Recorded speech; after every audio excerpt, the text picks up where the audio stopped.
Thank you guys very much. So the president is bringing back the hottest economy in modern history. Today's job numbers are proof. There were 1.4 million jobs added in August, beating expectations. Unemployment fell by 1.8%, also beating expectations. Now nearly 50% of job losses since March have been reversed, a clear V-shaped recovery. Also, I want to address what is quite clearly fake news. The story in The Atlantic has been categorically debunked by eyewitnesses and contemporaneous documents. The Atlantic claims, quote, when President Trump canceled a visit to the Aisne-Marne American Cemetery near Paris in 2018, he blamed rain for the last-minute decision, according to The Atlantic, saying the helicopter couldn't fly and that Secret Service wouldn't drive him there. Neither claim was true, says The Atlantic. That has been debunked. Behind me, you will see an email from one of the president's military aides that clearly reads, "We are a bad weather call for today's lift."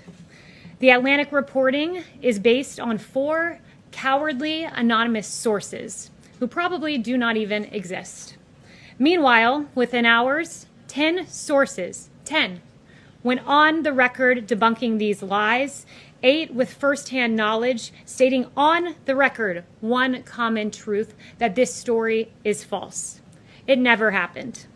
Adding to the 8 that were previously counted, I'm bringing you 2 new ones. One is from Derek Lyons, Staff Secretary and Counselor to the President, who says this: I was with the President the morning after the scheduled visit. He was extremely disappointed that arrangements could not be made to get him to the site and that the trip had been canceled. I have worked for the President for his entire administration. One of my responsibilities is working with him on the many letters he signs to the families of our nation's fallen heroes. In all my time at the White House, Derek writes, I have never heard him utter a disparaging remark of any kind about our troops. In my view, he holds the brave men and women of our armed forces in the highest regard.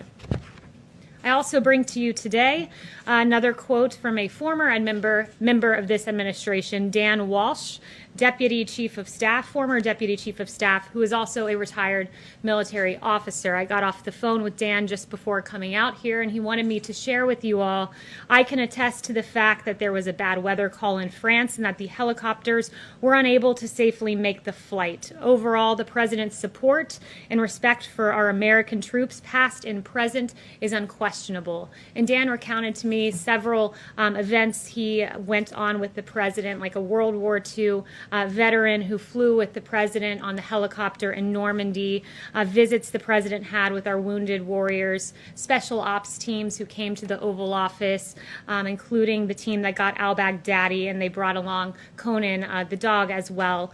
He met with families at the Army-Navy game. He does this routinely. And at the World Series, when he got an opportunity to go watch the Nationals, he brought veterans with him. And I can tell you from what I've seen from this President, I have heard him describe his visits to Walter Reed in detail, and the angst he has had and the compassion he has had and the hurt he has had viewing these warriors who have been absolutely injured in the line of duty and are courageous heroes. And I've heard him recount how meaningful those visits are. I've also seen him just a day before this article came up talk about there was rain and lightning popping around, and he said, I want to go out there and I want to talk to our World War II veterans. This is America's greatest generation, and the President holds them in the highest of regards. So why would a publication abandon all journalistic integrity and publish this story? It's because the liberal activists at the Atlantic are uninterested in the truth, and they are only interested in peddling conspiracy-laden propaganda. Because here is the one truth. No one, and I mean no one, loves and cares for our servicemen and women as much as President Donald J. Trump. Thank you.